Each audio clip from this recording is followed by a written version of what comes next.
Good evening, Dominators, and welcome to our war against Bellum Dominum. Extremely breathtaking war, because what we are facing here is a lot of respect and ambition from Bellum Dominum, because they are a little bit lower in glory. So getting a win against us would be a huge jump in the leaderboard for these guys. So Hi Bellum Dominum players. I know that some of you also watch my channel, so greetings on Estonia behalf. So you can see they can almost get 700 glory by winning us. And just up in front, I think we haven't seen a single base yet that Stronghold wouldn't be filled with troop tactics. So that definitely puts a lot of pressure on our side. And on top of that, almost all of their bases have Bazooka Sentries taken out as well. So my first attack will be against number 2, Scar17. Will be a very interesting base. You can see a little bit similar to the one I'm practicing or keeping myself. A lot of maze traps, and your troops can get really overwhelmed and spending a lot of time in the traps. So all in all, though most of his defensive buildings are global age, but some of them are already in the atomic as well. And what you can see here is of course the superstar of the base is the Bazooka Sentry.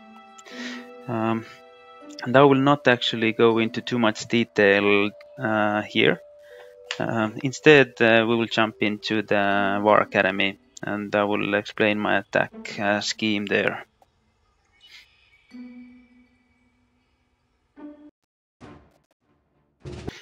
So, welcome to the War Academy. So preparing for the attack against Scar17, first thing I wanted to do was identify my ideal starting point. Where do I want to drop my main army? And identifying this, basically I looked for 4 elements. One thing is how are the air defenses placed? And what you can see is that basically this left hand side of the base, you can see has only 2 defense towers that can hit my strike fighters, and there's also 1 air defense in the center here, but if you check from the top right hand side, from the embassy side, it has 3 towers and basically 2 air defenses. So it's rather hard actually to clear this area out with my strike fighters if I don't help with my main army. So this is already 1 good plus side to start from this side, because if I start from this side, from the embassy side, I can actually clear all these air defenses with my main army. And another good point to start in that sense is the fort side, because fort is extremely strong air defense unit as well, because the fort has a lot of hit points, and it's quite difficult to clear it out with your strike fighters. And it has also 1 tower here. And the bottom side is relatively okay. 2 towers, 1 air defense. This is quite standard and can cause some issues for your strike fighters. So extremely weak side, extremely strong side. So I wouldn't want to start from this side because it's really weak, and I can easily clear it out with my strike fighters basically when my main army gets into trouble here. But this side is strong. And another thing is, now it's the most important side as well for the strike fighters, because I know for the fact that the Stronghold will spawn troops, And this is another big element that I'm looking for, is where is the stronghold placed? Because you can always expect some troops spawning and possibly elephant archers that can shred your army into pieces. So I usually want to avoid going against the stronghold right away, because by the time I want to get to the stronghold, I want to make sure that the important areas of the map are already cleared out, and that the air defenses guarding the stronghold are also taken out. So in that sense, this doesn't support of starting from the embassy side, but maybe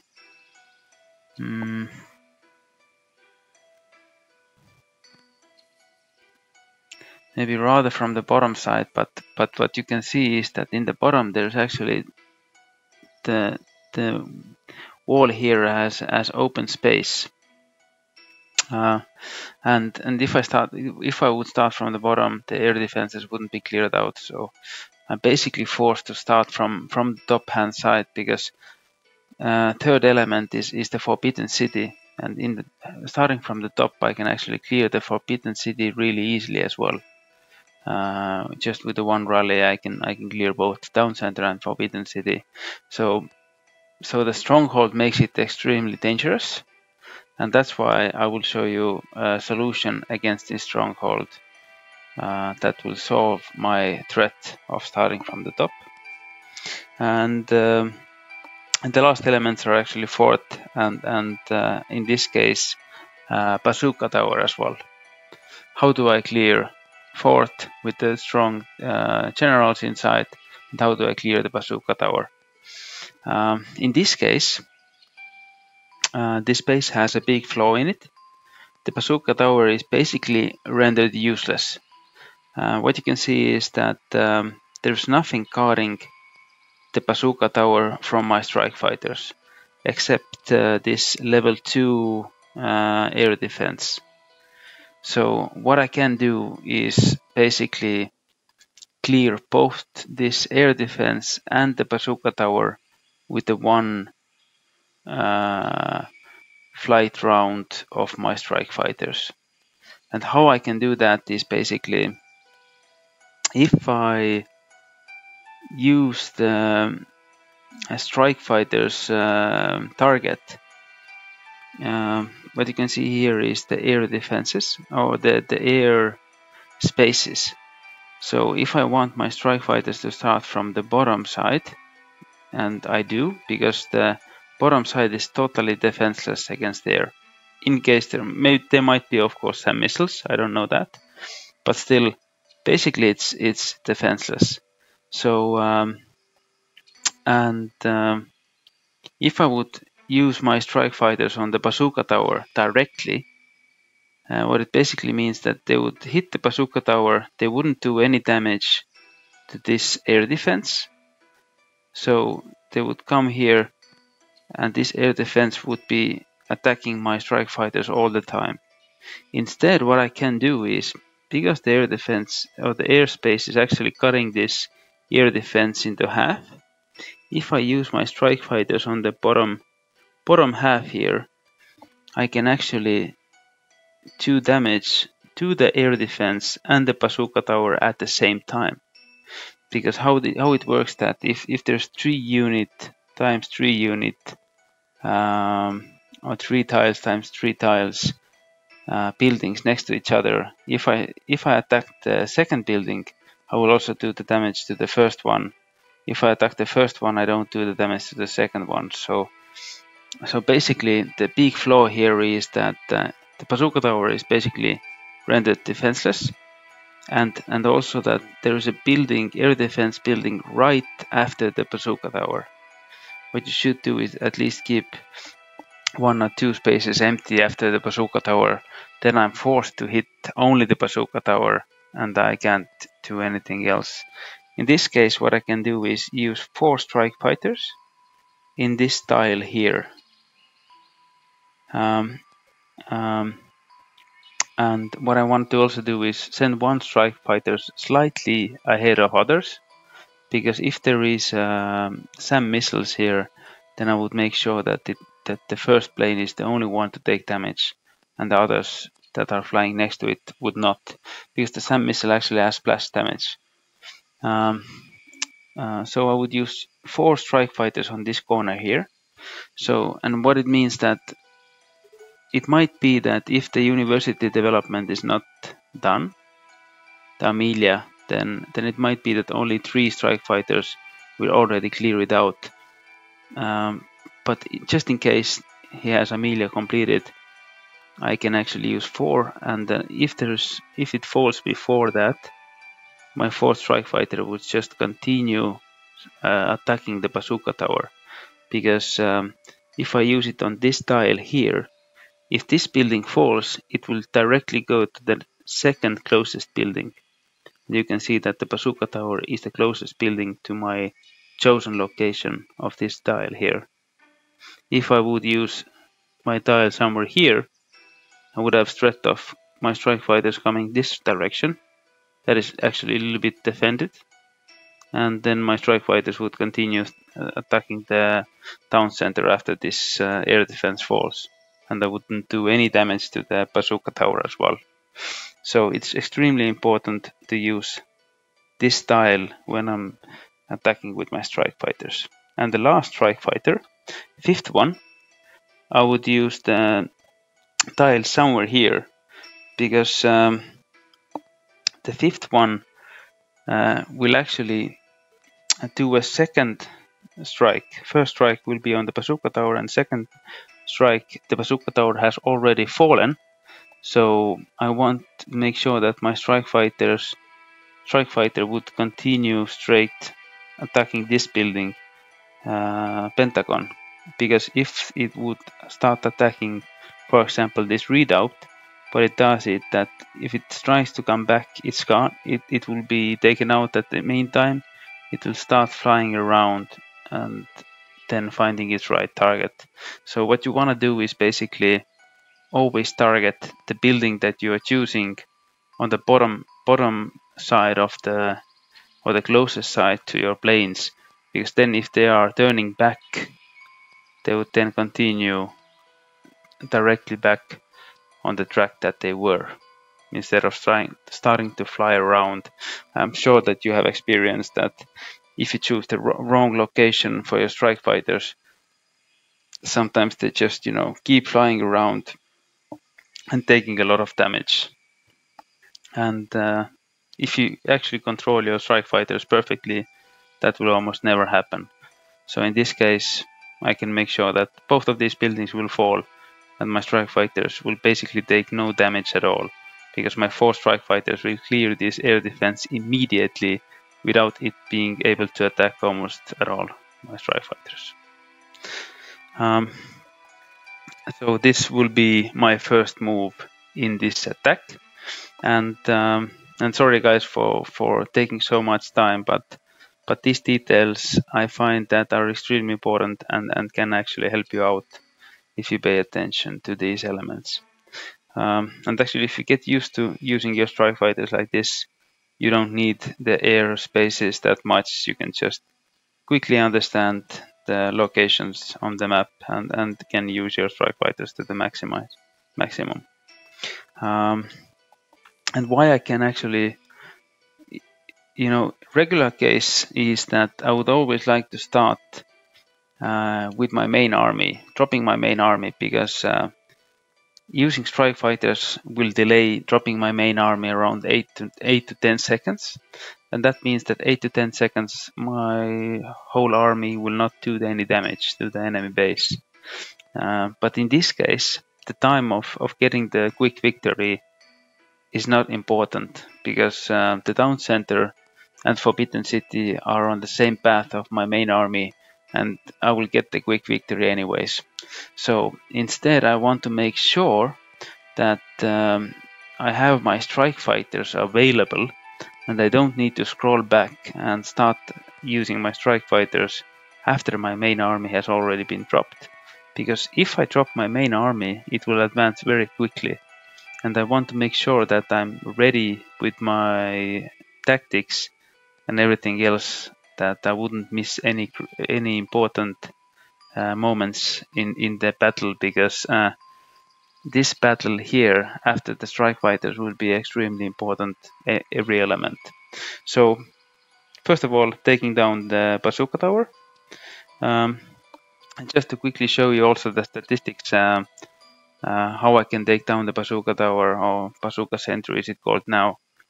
So first of all, Bazooka Sentry with the Alliance perk, and our enemy Bellum Dominum is on level 5 as Alliance perk. So they have the, I think it was level 2 or level 1, that plus 10% hit points to your war base buildings and traps. So this 10% hit points will give the Bazooka Tower 9,273 hit points. And now it's extremely important to understand the strike fighter's damage. And what you can see is that the strike fighter MK3 that I'm using does 305 damage. And this 305 is damage per second. But for me, it's extremely important to understand how much one flight of the strike fighter does damage. So you need to know that strike fighter DPS is calculated basically 915 divided by 3. So what the statistics you can see on the question mark, if you click on the airplane, is that you can see 305 if you have a strike fighter MK6, but you need to multiply this with 3, because it takes 3 seconds for the strike fighter to do the round loop and attack again. And this is how it's calculated. So 915 is a one flight damage. I have 5 strike fighters thanks to Amelia. So altogether one round does 5 times 2, because all of the airplanes do 2 flights or rounds with a one flight. So I can calculate 915 times 10. So you would do 9,150 damage. So meaning that you would slightly miss taking out the Bazooka Sentry with one flight because of the 10% Alliance perk. But as I am Germans, I have plus 15% damage, and I can actually do 10,523 damage with the one flight. So I can easily take the Bazooka Sentry down with the first round and focus all my energy and efforts on my main battle. So after the Bazooka Tower is down, I will drop my main army to the top side, making sure that I will clear all the air defenses and make my way to my rally location.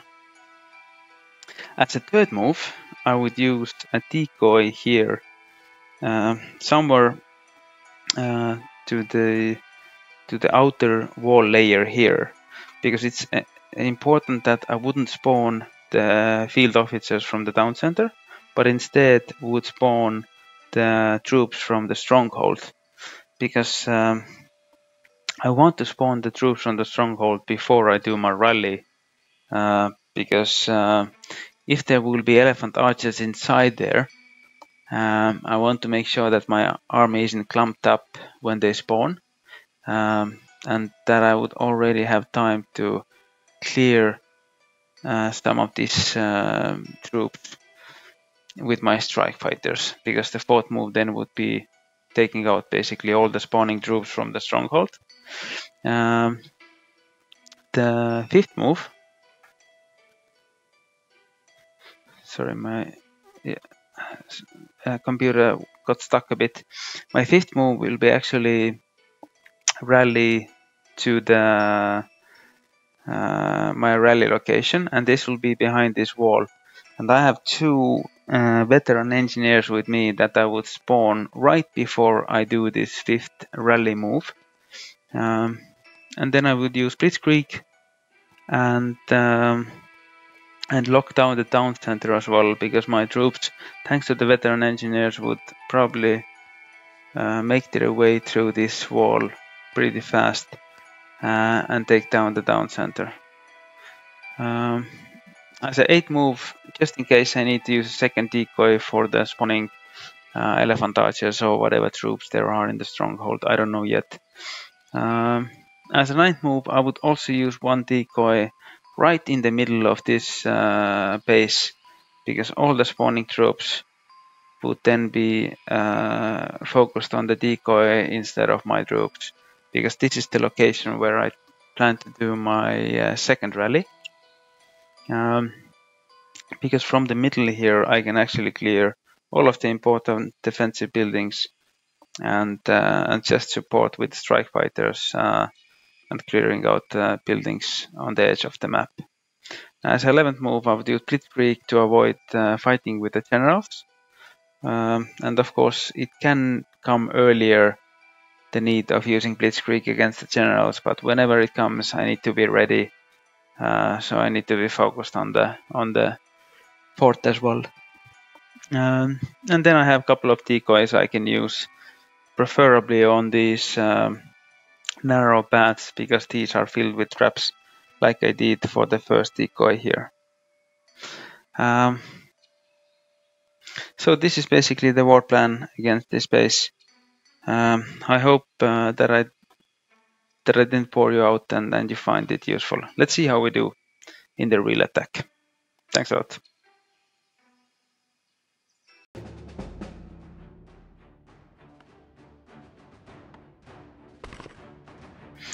So, welcome back from the War Academy, and so this is my war composition or troop composition. What I do have is 2 veteran war breakers to make my way into the middle area, as explained in the War Academy, and a couple of troop tactics help me clear the areas if anything or everything goes really wrong. So let's see how we do.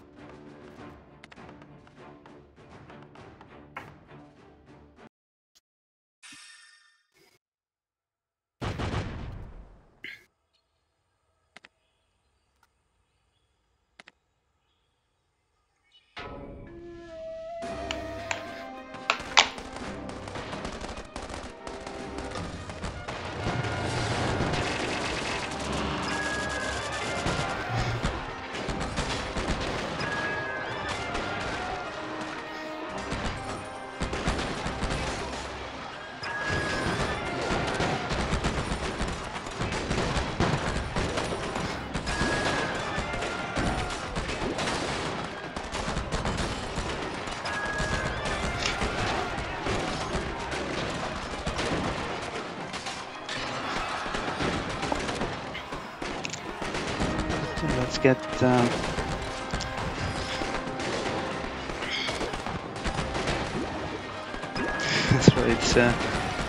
it's a pretty intense battle, so very hard to explain too much.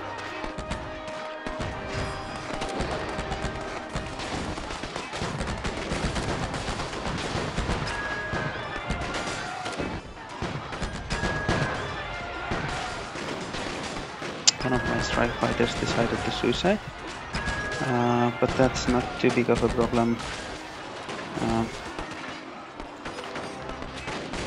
because I have actually still plenty to go.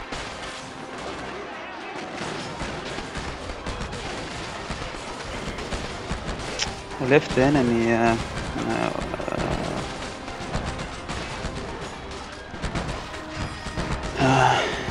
enemy general spawn, so I didn't actually use my Blitzkrieg to prevent it. I didn't notice that one of my decoys probably did the trick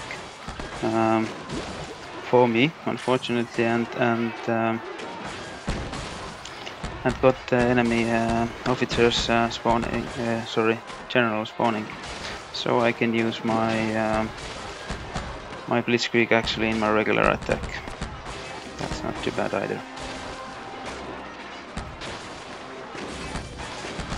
other than that, we seem to be doing pretty great. So it's definitely worthwhile taking the extra time and then preparing for your attack. I didn't pay much attention what was in the Stronghold because my 5 strike fighters seem to be handling it quite well, so I am guessing that there were no elephant archers.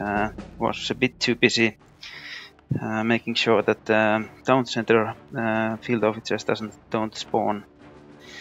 Yeah, so that was my first attack. Took it a little bit easier. The first opponent was without the defensive collisions, so the second one will be probably number 3, or if Matt doesn't do it, or something from the back end. And not to worry, there will be interesting attack because there's plenty of Bazooka Sentries still left to go. Okay, thanks a lot, guys.